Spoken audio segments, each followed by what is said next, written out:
Hello guys! Welcome back muli dito sa nelodztvchannel.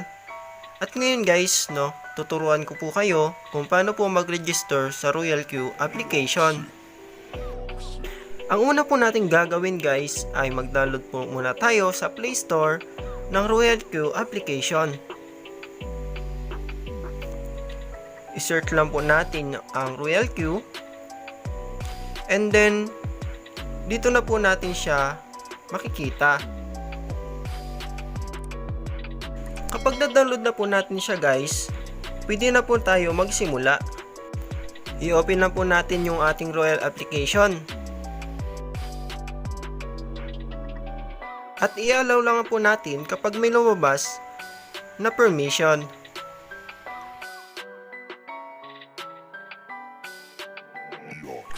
Sa unang pagbukas po guys, lalabas na po agad ang kanilang login system. Kaya naman, i-select po natin yung ating register now sa bandang ibaba. Sa pag-register guys, kailangan po natin ng active email.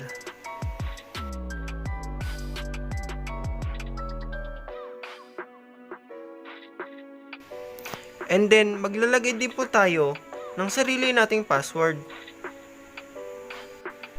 Naghihingi din po sila ng email verification. Bale, makukuha po natin ang ating verification code sa email po na nilagay natin sa taas. At ngayon guys, i-check na po natin yung ating verification code sa ating Gmail. Ang gagawin po natin sa ating email, i-refresh lang po natin ng kaunti. At yun, nakita na po natin yung ating verification code. So, i-click lang po natin.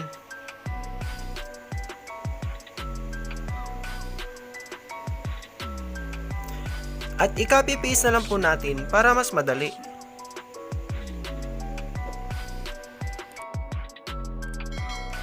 Okay guys, ngayon babalik na po tayo sa RoyalQ application. At i-paste na po natin yung ating code or verification code. Okay? Dito naman, naghihingi po sila ng invitation code. Ang invitation code guys ay required. Kaya naman, hindi ka po makapag-login or makapaggawa ng account kung wala ka pong invitation code. So, pwede nyo po ilagay ang aking invitation code. Kopyahin nyo lang po yan. Kailangan na po natin i-check ang services agreement. At ngayon, pwede na po tayo mag-register. Click lang po natin ang register now. At yun, ready to login na po tayo. Sa pag-login po guys, ilagay lang po natin dito yung ating password na ginawa. Kaya tandaan nyo po ang inyong password. At ngayon po guys, ready to login na po tayo. Please log in.